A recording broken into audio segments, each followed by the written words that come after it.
Ako po ay isang Pinoy. Lumaki po ako sa farm. Ako po ay Filipino. Ang nanay ko po ay Filipina. Ako po ay isang Pinoy.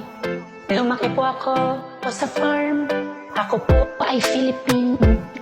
Ang nanay ko po ay Filipina. Ako po ay isang Pinoy.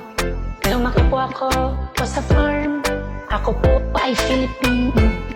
Ang nanay ko po ay Filipina. Ako po ay isang Pinoy. Lumaki po ako sa farm. Nung bata pa ako, di ko kilala nanay ko. Nilagay ako sa farm kasi andun aking lucky charm. Tinuro ang magnegosyo at dun ako unting natuto. Ngayon'y malaki na ako, ang aking pera ay lumubo. Ako po ay simpleng tao na merong negosyo.